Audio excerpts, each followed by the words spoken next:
So today, inshallah, I'm going to share with you just a few questions that have come to me. And inshallah, this is beneficial for all of us, inshallah. First of all is that I received an email from a sister. Basically, she's saying that she first started off her email by saying that she's very disappointed that the Islamic laws that favor men over women. This is how she started off her email. And then she began to go on this rant about how she despises the laws of Islam. And so I'm trying to wonder exactly what is the issue. When someone comes to me like that I don't like how things are and so forth, usually there's a trigger. There's something that has happened in their life. Even subhanAllah, when people tell me that I don't believe in Allah, okay, there's something that must have happened. When someone says that if Allah subhanahu wa ta'ala existed, why is there evil on earth? There's something that has happened in their life that triggers this mindset. So I began reading the email, and she began talking about that why is it allowed for walis to forcefully put their daughters into a marriage against their own will. So I was not able to respond to her completely, but I did tell her to schedule an appointment and let's talk about this. But the point I'm trying to make is this. In our deen, there is no place that says that a woman is to be forced into a marriage against her own consent and against her own will. There is no place in our deen. Though culturally till today, it happens in many places. I've had other women come to me and tell me they were brought somewhere to a certain country. I'm not going to name the country. They were brought to a certain country from here, taken to another country, and there was no subject of marriage. There was no discussion of marriage. And all of a sudden, out of the blue, one man was brought, and the father said that I want you to marry him, and that is it. I'm the wali, I'm the one who makes the decision, and hence you have to get married to him. And she's thinking to herself, I don't even know this man. I've never communicated with this man. He and I, are we compatible or not? There's so many discussions that are in the picture over here, and I have no clue, and yet I was put into this marriage. Remember that there was the same situation did occur also in the time of Rasulullah sallallahu alaihi wasallam. And there was a girl who came to the Prophet sallallahu, and she said, Ya Rasulullah, I was forced into a marriage against my own will. Rasulullah sallallahu alaihi wasallam called the man, called the father, and right in front of him, he asked her, are you okay with this marriage or not? And she said, no, I'm not okay with this marriage. Rasulullah sallallahu alaihi wasallam, he broke off that nikah on the spot. He broke that nikah on the spot. On the flip side, there was another situation also where a woman came and she said, Ya Rasulullah, I was forced into a marriage against my own will. Later on, the Prophet ﷺ again called the father and asked, in front of the father, asked the girl, are you okay in staying in this nikah in marriage? She said, yes, I'm okay with it, but I want you to explain to him that he's not to be doing this ever again. So Rasulullah ﷺ reprimanded the man, and of course, he reprimanded the man and told him that you're not to be doing this with any one of your other daughters.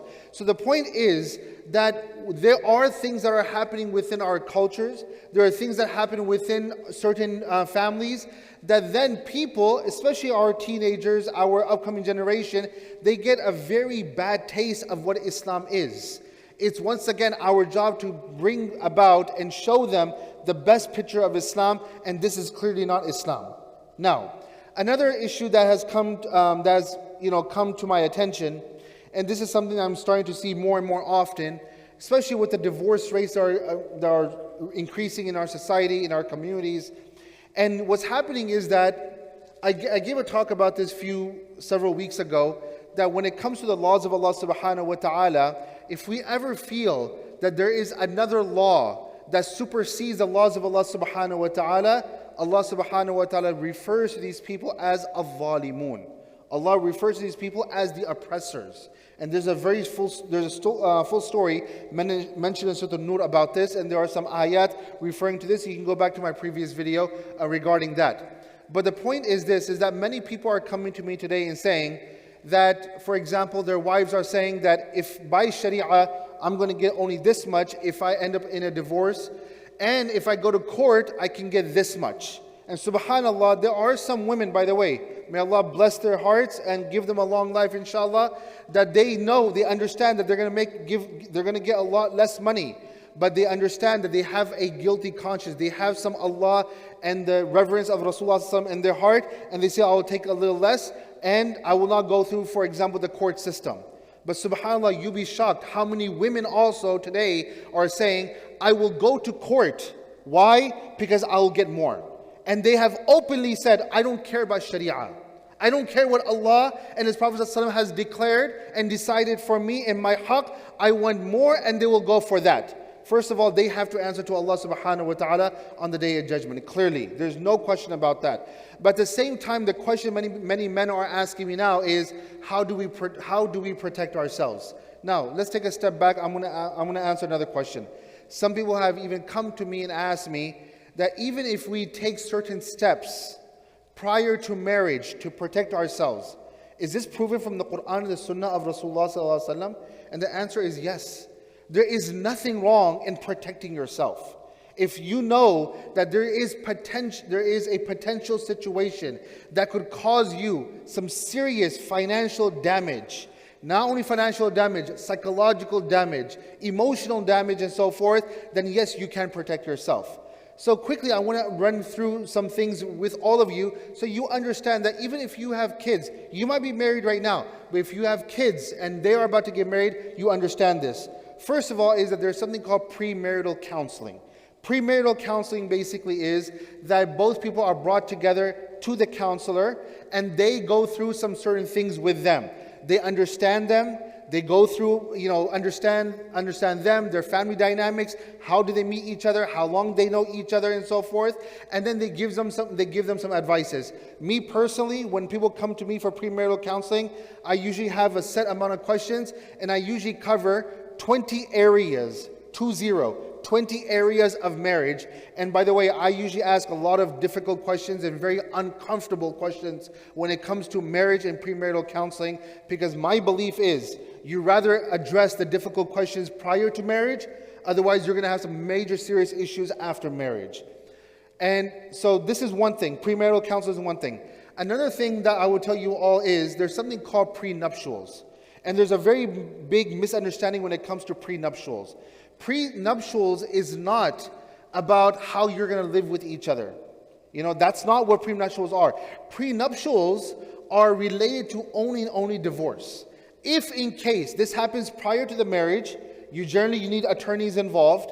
But what happens is that you discuss in the prenuptial that in case there's a divorce, how will the assets be divided?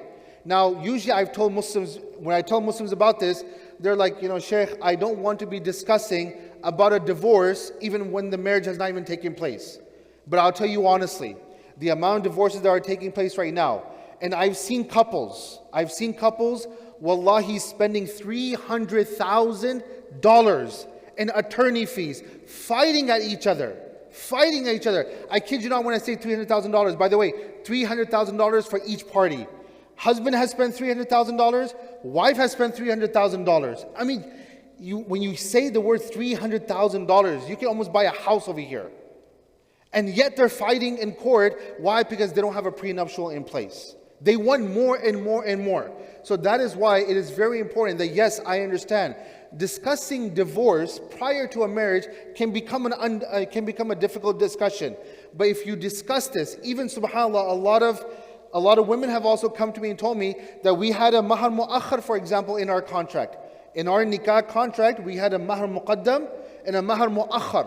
And my husband did not give me a mahar mu'akhar. And I told her the reason why you will not get that mahar mu'akhar, first of all, is that the husband should give the mu'akhar. But since the prenuptial is not done, the husband does not feel obligated that he has to give the mu'akhar, because there's nothing binding in the court of law here. If you put together a prenuptial and you say that these are my assets I'm bringing into the marriage, this is their assets bringing into the marriage, and if we were to perhaps get divorced one day, this is yours, this is mine, this is the mahar, and so forth, there is nothing wrong with that. Then in that case, you do protect yourself. But a lot of times, if we have the same mindset, I don't want to be discussing divorce prior to marriage, and God forbid there is a divorce that takes place, trust me, you're going to be spending a whole lot more. The third thing is, when it comes to this matter, is there's something called a premarital agreement. Now, I talked about this few weeks ago, that when it comes to women working, and usually there should be a discussion prior to marriage between the husband and wife. Is wife going to work or not? First of all, is Allah subhanahu wa ta'ala has designated for the man to go and work and earn. And according to the teaching of the Quran, according to the teaching of the Quran, the Sunnah of Rasulullah sallallahu alaihi wasallam, by default, the woman should be staying at home. There's no question about that. I had a sister who came to me and told me, after I have a child, me and my husband, we want to have a child, but 2 weeks after I have a child, I want to go back to work. I don't want to stay at home and do tarbiyah of my child. And I had to explain to her, sister, what's wrong with you? She is your child. This is your child. You've already built a connection. And now 2 weeks after, you are so obsessed with work that you want to go and work over there while your child, who's going to do the tarbiyah of your child? So this is something that today, unfortunately, many women, they feel that there is more respect in going out and working than staying at home and doing tarbiyah. So these are things that have to be discussed where? In a premarital agreement. And by the way, if there's a premarital agreement and there's a contract and there's an agreement and both sign it, then if someone breaches that contract, then you can take them to court for that. And you can create a case out of that. So that is why these are things that today I believe, and I'm strongly encouraging everyone here, that you have to protect yourself. If you have children that are about to get married, they have to protect themselves. Otherwise, I've come across cases on a daily basis where it's very nasty. And because there's no premarital agreement, there's no prenuptials, now subhanAllah, the woman says, I'm going to take you to court. She has no fear of Allah subhanahu wa ta'ala. So this is why it's very important to protect your marriage. Finally, there was a sister who also contacted me and talked to me about just her marital issues and her marital struggles that are going on. And just talking about that, her and her husband, they had a really good relationship. Then, of course, when kids come into the picture, then, of course, the focus becomes the kids and so forth. And I will say this. I understand that when it comes to our kids, we have to provide them a tarbiyah. I understand that we have to look after them.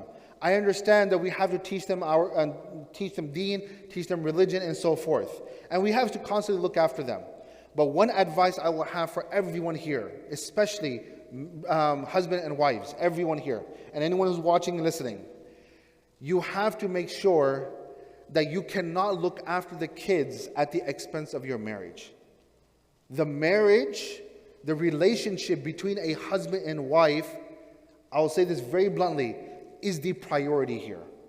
Husband and wife need to ensure that their marriage and their relationship is strong. You cannot destroy your marriage and not give each other time while you're looking after the kids. Because there are many cases where the kids become the priority, and then one feels neglected, then the other one feels neglected, and then there is a divorce and a separation that takes place.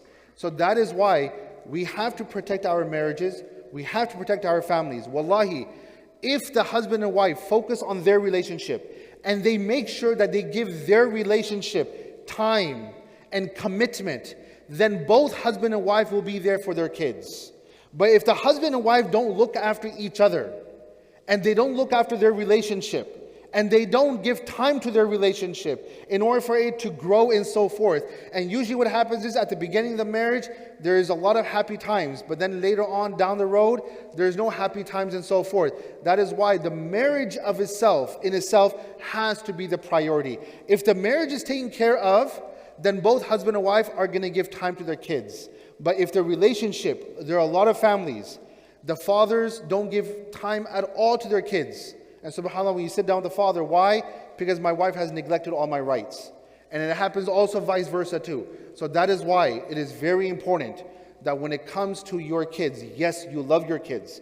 Yes, you want to take care of your kids. Yes, you want to educate them, but not at the expense of your marriage. Your marriage, your relationship, the relationship between husband and wife is the priority, and then come the kids. So I just wanted to mention this also because this is affecting many families also. So inshallah we'll stop right here. I ask Allah subhanahu wa ta'ala to give us all tawfiq inshallah. May Allah protect our families. May Allah subhanahu wa ta'ala strengthen our families. Ameen Rabbil Alameen. Wa jazakumullah khair. Assalamu alaikum wa rahmatullahi wa barakatuh.